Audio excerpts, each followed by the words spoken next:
I am so blessed and lucky to be alive. I feel like my mind is still good after all that I've been through.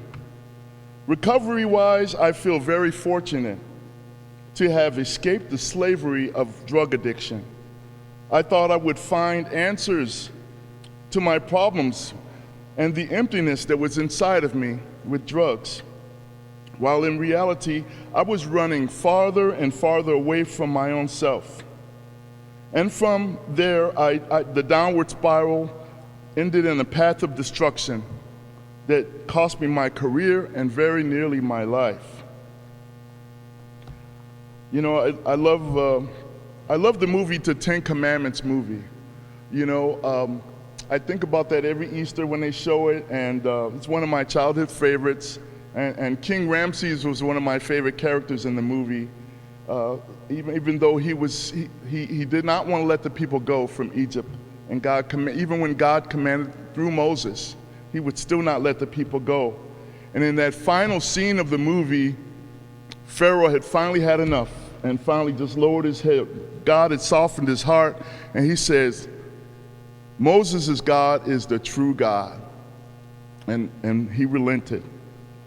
And so that Old Testament reading that we were reading tonight was from Jeremiah. And Jeremiah, there was some things going on, you know, between the fall of Judah and the fall of Jerusalem.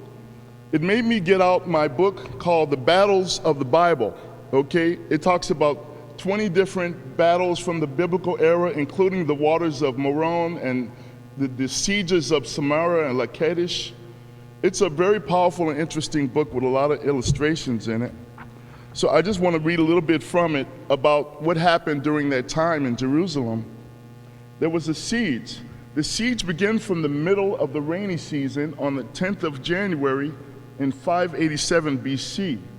Nebuchadnezzar began by attempting a circumvallation, dubious, hoping, let me pick this up.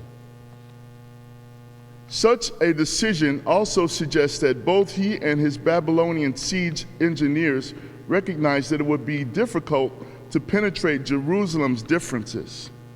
At first, Zedekiah's bold stance seemed to pay off. Nebuchadnezzar was forced to break off the siege when Pharaoh of Phares, that's a different Pharaoh, did indeed cross the Egyptian border with a large expeditionary force to relieve his beleaguered ally, Nebuchadnezzar, drove his army together and marched downwards to meet Pharaoh Euphrates, rather than letting himself be pinned against the walls of Jerusalem. The two armies clashed north of Gaza.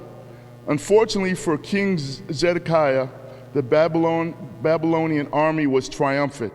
Nebuchadnezzar soon returned to Jerusalem to resume the siege. This time, Judah could no longer hope for salvation from beyond their borders. Our best source for the siege is the prophet Jeremiah, who spent the siege in Jerusalem in prison for having prophesied the imminent fall of the city. The picture he paints of the siege in the biblical books of Jeremiah and in Lamentations is very grim. Jeremiah tells that the Babylonian army built siege ramps, and they were long ramps that allowed them to bring the machinery up and fight the battles and the wars. Many people died. And if anybody that knows me, I don't like to talk about war, but sometimes war is necessary. And we, in this battlefield of Christianity, we have to stand up and be counted and be part of God's army. So then that brings us to the Luke scripture that was read tonight, so well by Josiah. It is important to approach God with humility. And that corresponds with the reality of the human starvation before God. The Pharisee in this parable thinks of himself righteous because he fits all of the overt emptiness or compliances with the laws of the time. But it is clear by the end of the scripture that he is not deemed righteous by God. The tax collector may be filling in the same compliances of the law. And we are told the war of the other. It doesn't even matter. Though because he still sees himself as a sinner and recognizes his saving grace comes only from God. And that is what makes this parable so difficult to preach. Indeed, what makes this, for as soon as we fall prey to the temptation to divide humanity into any kind of groups, we have aligned ourselves squarely with the Pharisee, whether our division is between righteousness and sinners, as with the Pharisee, or even between the self-righteous and the humble. As with Luke, we are doomed. Anytime you have drawn a line between who's in and who's out, this parable asserts you will find God on the other side. Read this way: the parable ultimately escapes even its narrative setting and reveals that it is not about self-righteousness and humility any more than it is about pious Pharisees and desperate tax collectors. Rather, the parable is about God. God who alone can judge the human heart. God who determines to justify the ungodly. At the end of the story, the Pharisee will leave the temple and return to his home righteous. This hasn't changed. He was righteous when he came up and righteous as he goes back down. The tax collector, however, will leave the temple and go back down to his home justified, that is, accounted righteous by the Holy One of Israel. How has this happened? The tax collector makes neither sacrifice nor restitution.